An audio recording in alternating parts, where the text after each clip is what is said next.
Come check out our latest tutorial on how to paint Punisher cannons and some dope weathering techniques. Spiky bits. What's going on, Hobby Maniacs? I'm Baer, and this is our Tuesday tutorial. Today we're going to be going over painting those dope Punisher cannons and some really cool weathering effects that you can apply to not only tanks and aircraft, things like this, but also to treads and cannons as well. So pretty cool little Deathcore Krieg weathering effects right there. I'm going to show you how to do it, bringing everything up from metal and then weathering it with some sponge techniques, etc., etc. So let's jump right into it.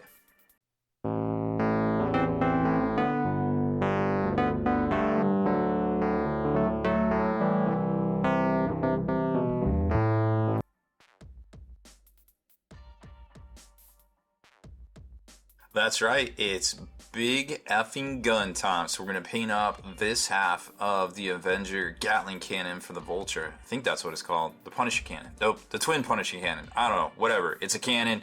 We're gonna paint it. It's gonna be dope. So our first step is gonna be to lay down some sweet, sweet metals onto this thing here. And to do that, we're gonna enlist the aid of one of our very favorite, let's see, where is it? One of our very favorite Army Painter war paints here. Now this is the darker, actually nope, we're not gonna use that one.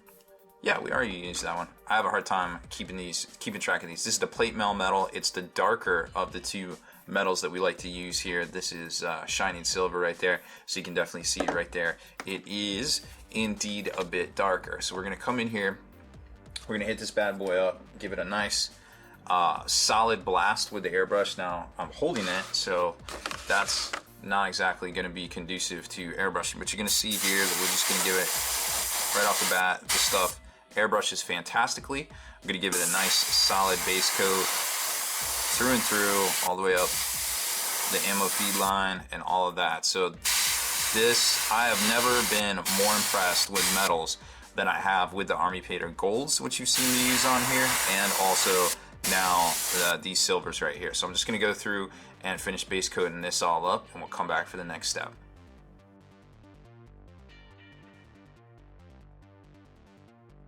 Now that we got that base coat all laid down, it's time for a little bit of a wash, and for that we're going to enlist the aid of our custom Agrax Shade, Nuln Oil 50/50, and a hint of Riesland Flesh Shade. We mixed a little of that up in a pot already, so we're just gonna kind of grab some of it, and a couple of drops of Future Floor Wax Tex right there. So all we're gonna do is just get in here with our big fat chisel brush and just coat the whole thing from top to bottom using gravity, of course. It is a real thing. I'm not a physics professor, I'm not a physiologist, a physicist, whatever the word is. I don't know how these things work, but I do know that the liquid runs down from the top to bottom, so we're just gonna go with that, right?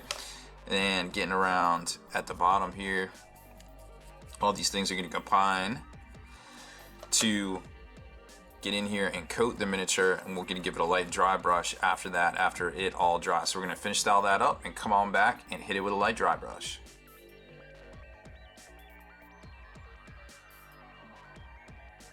Now we're gonna take a little bit of that plate mail metal and go back in and do a light dry brush now that all of this wash has dried in here, and it's looking great. So I'm super happy with that. Got nice detail down there in the recesses, which is, you know, basically what a wash is meant to do. So we're gonna get a lot of the metallic off of here, and then just come through and give it a light dry brush, which really doesn't even show up that much. It seems like we might not even need a light dry brush here. Let's see, let's check out over here.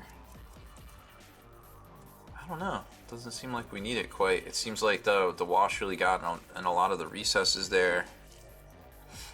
And yeah, see, it seems like it's okay. So we'll just kind of, we'll give it a light dry brush anyways, and we'll come back and hit it up with some highlights and such here in a few.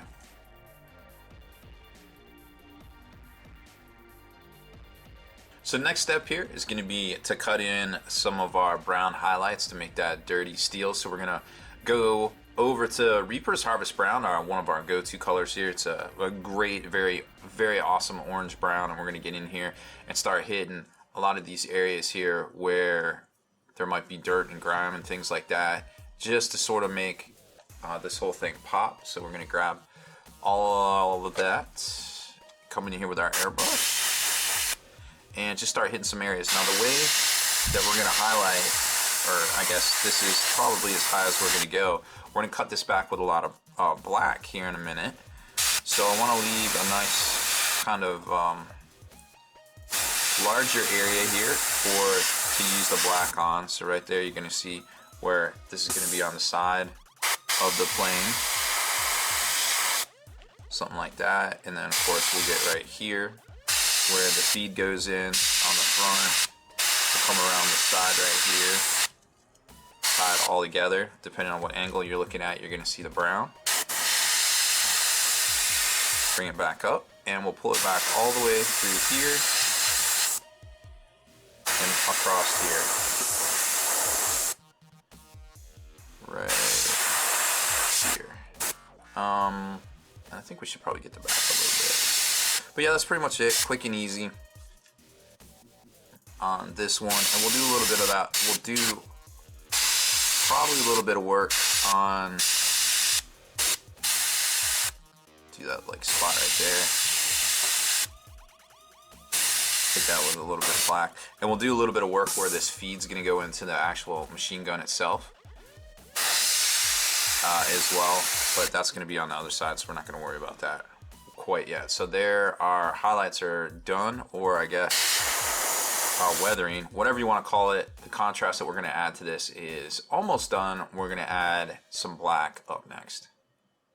And now that that's all done, you can see all the areas we hit where you would think there would be a little bit of dirt kicking up from the ground. Perhaps it's rust, perhaps, I don't know what it is, but it's gonna look good because it's gonna contrast well with the Gatling gun, which we also did up in a similar fashion here, of course. So all of that's gonna come together to form a really cool look here in a few minutes after the next step. And speaking of next steps, that is going to be any airbrush black you want to use. Of course, right here we have some Vallejo Game Air Black 72751 from the, I guess, a couple year old Game Color line right there. So what we're going to do is we're just going to come in and easily cut back in the crevices some of this craziness here with the brown. So let's check that out. All right, so we already got some black in our pot right there. Let's get in here. I'm going to turn down the pressure on our vent here. So let's see, we're up about halfway. Bring it down right there. Just don't want to push quite as much. There we go. A little bit less right there. Okay, so let's get in here and let's get some of these spots that we're going to work with. So we're just going to cut it back right into the crack right there.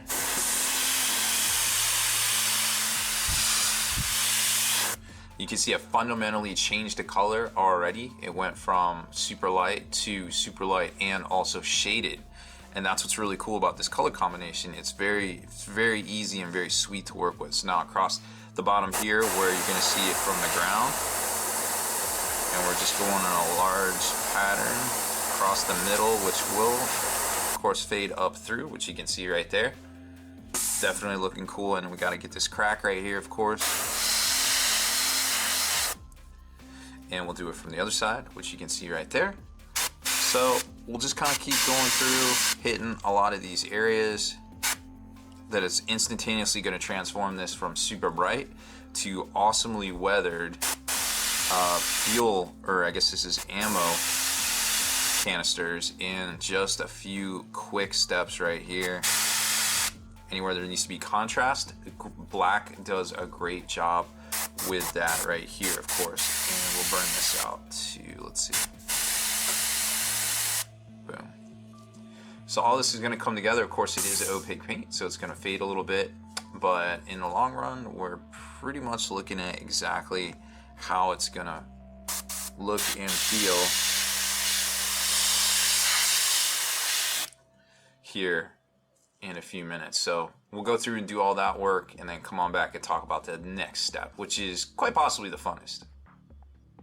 And there's all the black low fades cut back in, looking pretty fresh there. Now we got a little bit of detail work to do. We could just stop here and I think it looks fine, but I always like to add a little bit more detail. So we're going to sponge on some Ungor flesh right here with a little pull and pluck foam, and you just kind of dab it off on your paper towel next to your paint bench and just try to get as much off as you can. And then you're just going to go in and dab a little bit on top of your harvest brown just to get some really cool little highlights, so to speak, right there, and just kind of go through and lightly dab it. Because this is such a powerful color, you need to be very careful, but you can come back with your finger eraser, kind of dab it off. But it works pretty well. And so we're just going to go through and kind of dab it in a bunch of different places. It's going to look different over black, so try to avoid black if you can, but just kind of keep to all the areas that are going to have that brown. Black, the best way to highlight black I found is probably chip it with a little bit of the base metal that we just sponged on, or that we painted this with in the first place. That's a good way to highlight black, but you know, you can't go much lower than black. You have to kind of go on top of black right there. So we're just gonna kind of go through and do a little spot sponge work here and just kind of work it up in a couple different places there. Now sponging a little of that metal, like I said, isn't just for over black either. You can use it to add a little bit of highlights to any metal area, you know, any areas that's going to be chipped pretty well or see a lot of movement and bumping into things. You know, this isn't historical aircraft. We're not going to create a narrative here that's super realistic. We're all about contrast and making things just look kind of cool. But then you could definitely hit it with some of the black areas there, the stuff that it was kind of meant for, and maybe some of the leading edges and things, just to kind of bring it up and make it a little bit more realistic and giving it that maybe final level of highlight and contrast right there. So there's pretty much everything we can do to really pull this out and make this look like it belongs on a weathered urban camo kind of type scheme Vulture gunship there. So I'm going to work on the cannon a little bit, come back, tie it all together, show you what we're working with and some of the techniques that are probably going to look a little bit better on the Gatling gun itself, the Punisher cannon.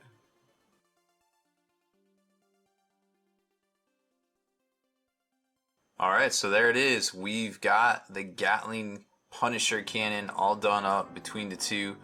Very cool contrast. Obviously the barrel has seen better days. Been doing a few, shooting a few things, running a few sorties, so to speak, but this thing is looking really fresh. You can see where you're going to attach this up top on the Gatler. Of course, this is going to be on, what would that be? That would be the port side. So the left side of the Punisher cannon right there. But it's all done up nice and neat. This is super crazy detail work just to make it all weathered. It takes more time to do the sponge work and get the oranges just right than it does to actually, you know, spray the base coat down and do all that sort of stuff there. So that's pretty much it for this tutorial. These are the colors that you can use in anything you want to make look kind of weathered or beaten down just on the fly. Not too crazy. You don't have to use any rust pigments or anything like that. Just some Reaper Master Series paints we talked about.